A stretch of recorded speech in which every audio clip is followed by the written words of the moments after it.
Well,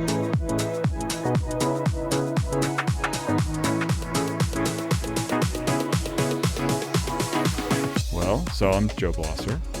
Doctor, Reverend, or Reverend Doctor? Reverend Doctor. God goes first. I always get nervous whenever I type out Reverend Doctor. I'm like, is it Doctor, Reverend? Reverend Doctor? Yeah, so I did, 12 years at High Point University before And coming what over was to your the title Congdon there? Foundation.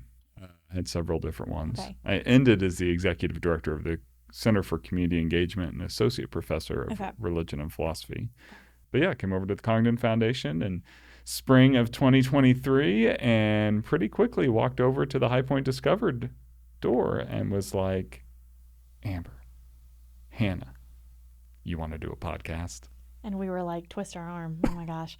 Yeah. So in terms of your role now with the Congdon Foundation, though, you're Mr. C-level Chief Impact Officer. Is that the title? What right. What Chief does that Impact entail? Officer. Yeah. Well, I mean, it's why we wanted to do a podcast, right? Yeah. We're trying to think about ways that we expand the impact of what the Congdon Foundation does. Obviously, it's been a huge funder for incredible projects all over the city. Mm-hmm. And the foundation is focused in 3 areas. We fund around education, critical community needs, which is a whole range of things from mental health services to homelessness to food insecurity, and then economic development for revitalization and stabilization. The big example of that is Congdon Yards as a place where the foundation is really invested. So my role is coming in to help with managing those grants, but also thinking about how do we take the work that the foundation is doing and that the nonprofit community is doing and for-profit entrepreneurs and small businesses are doing and kind of bring that together to really amplify what's happening. Yeah. Because for those of us that are in the mix, we see every day these incredible things that are happening in our city. And it's like daily running into people who are starting new businesses or doing innovative things or trying something to serve kids that no one has thought before and nobody knows it. Right.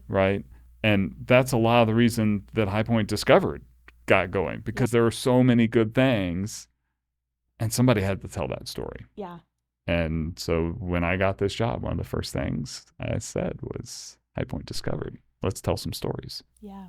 I always think about how really being in the know of what's happening in a community or a city is it's a place of privilege to be able to hear all these behind the scenes things. I always, I grew up doing community theater, and I always think about that metaphor of like being behind the scenes and being in the wings. Did community theater? Oh my gosh. See, now we got to get into you. So who are you, Hannah Ray? Just a long-time High Point community theater kid. That's all. I'm just kidding.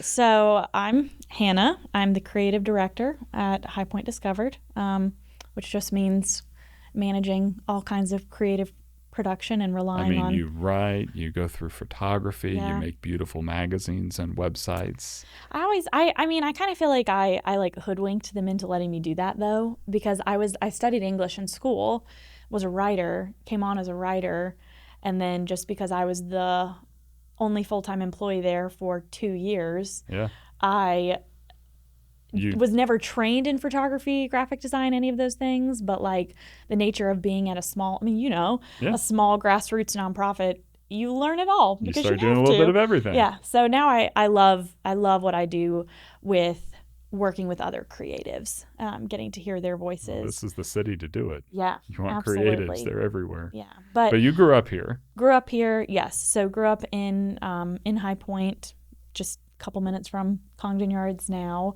Mm-hmm. Went away for a little while. Little Gardner Webb. Went to Gardner Webb, to do English, and then lived in Raleigh, Durham for a little while.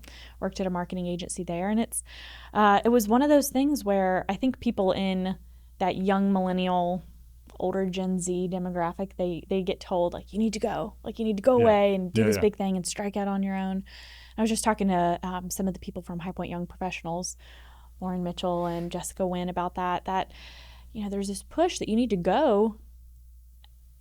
And I wanted to stay. Like I wanted to come back. I wanted to be near my family. I wanted to be near all the change I was seeing in High Point. In the time that I went to college and came back to High Point, Uptown completely changed. Downtown completely changed. Yeah.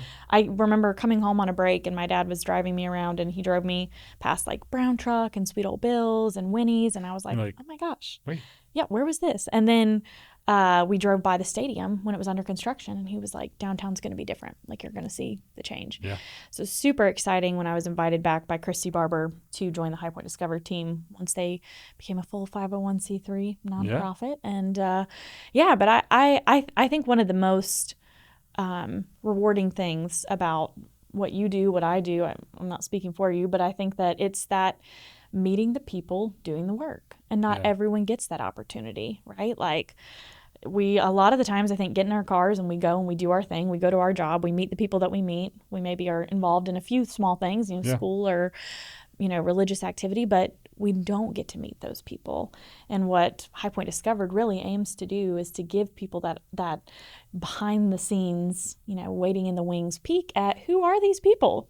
Right. And I think all of the work that the Congdon Foundation is doing, oh my gosh, like what you're funding, what you're supporting, what you're advocating for, it's the people doing that work. Right. And so I'm so excited about this podcast to give people that look. And those are the stories that we've got to tell. Absolutely. Of these incredible people in our city that are tackling what seem like insurmountable challenges. Yeah. Right. And it's not just High Point that's facing these challenges. They're all over. Food security is a national problem, right? Supporting small businesses and helping them be successful is a national problem. Like these are big issues. But we've got really amazing people here working on them, and that's why we're doing the podcast, right? Yeah. To increase the impact, increase the awareness. These stories are how we experience the world, right? They shape the way that we view our communities, and as we tell them over and over and over and over, they shape who we are, right? And I think we have been a city whose story has changed over the years. But when I first came to High Point, the story that was being told was of a story that was of a city that was stuck. Yeah. And what I've seen in my time in High Point is the transformation of that story. Mm-hmm. We are not a city that's stuck. I don't think anyone's telling a story about a city that's stuck anymore, right? We are a city that is changing, is innovating, is entrepreneurial. But we've got to get that story out more. Like I think it's happening in certain spheres, but it's not encompassed our whole community yet. And I've noticed, even with the foundation and all of the amazing people working at the Congdon Family Foundation, there's this sense for people who are very philanthropic, very generous, that they don't want to take the spotlight, right? Because they're like, oh, it's not about me. Mm-hmm. All of the people that we're going to be talking to on these podcasts, they're people who are so humble. And I've had people sit in an interview with me and say, I really, it's not about me. And I'm like, I understand that the final product and the final outcome and the people you serve, it's not about you, but people relate to people, and they need a face and they need a story and they need to connect. And I think that there's a shift that's kind of happening in the willingness of people to tell that story, to realize it's not because we're trying to prop up any individual. We're not trying to run this, agenda of look at this special person. It's hear the story so that you can better connect with the need and also with the resources that are meeting those needs. And I think that's a huge part of advocacy, a huge part of helping people to see, like, to just say, oh, people are doing great stuff for education.